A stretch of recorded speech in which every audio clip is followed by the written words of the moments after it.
रे, भूत भूत ऐसे जोर से चिल्लाने लगता है। तुम्हें मुझसे अब कोई नहीं बचा सकेगा। और ऐसे वो भूत उसे गांव की सरहदों पे स्थापित उसके घर ले आती। कौन हो तुम? मुझे यहाँ क्यों लाई हो?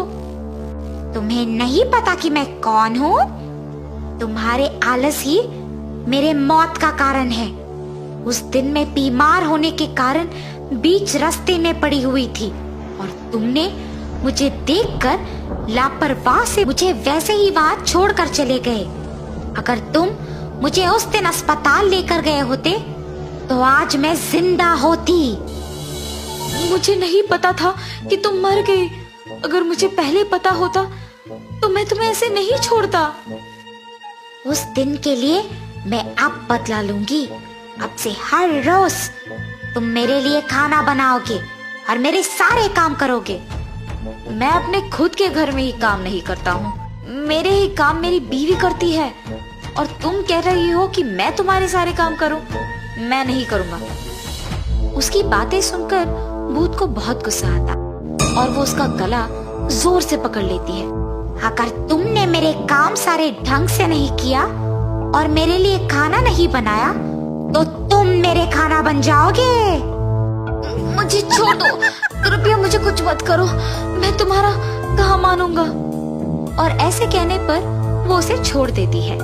वीरेंद्र डर के मारे उस भूत के सारे काम करता है। वीरेंद्र के माँ बाप और पत्नी सब्जी बेचकर जब घर लौटते हैं तो वीरेंद्र को वहां ना देख परेशान हो जाते हैं।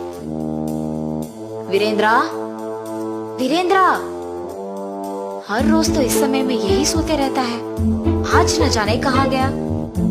आप रुकिए ना ससुर जी, मैं बाहर जाके देख कर आती हूँ। सुचित्रा बाहर जाकर उसके सामने आए हर एक इंसान को उसके पति के बारे में पूछती है, लेकिन किसी को वीरेंद्र ना दिखने के कारण उसे कुछ नहीं पता चलता है और वो उसके घर निराश होकर वापस चले जाती है।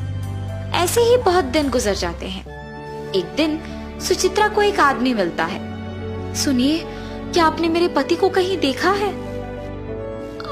हाँ, कुछ दिन पहले एक औरत उसे गांव की सरहदों के पास मौजूद उस खाली घर के अंदर ले जा रही थी। उसके बाद तो मैंने उसे कहीं नहीं देखा। ये सुनने के तुरंत बाद वो उस घर के पास जाती है। वीरेंद्र दुखी से खाना पकाते रहता है। अगर मैं भी मेरे परिवार के साथ काम कर रहा होता तो बहुत खुश होता। अगर मुझे आलस नहीं होता तो आज मुझे ये दिन नहीं देखना पड़ता। मेरे ही लापरवाही और आलस के कारण ये सब हुआ है। अगर मैं ऐसा नहीं होता तो उस दिन उस औरत को बचाता और ऐसे एक भूत के लिए सारे काम नहीं करता। ऐसे सोचते हुए निराश होता है और बगल में उसे उसकी पत्नी दिखाई देती है। उसे देख वो चौंक जाता है और उसके पास जाता है।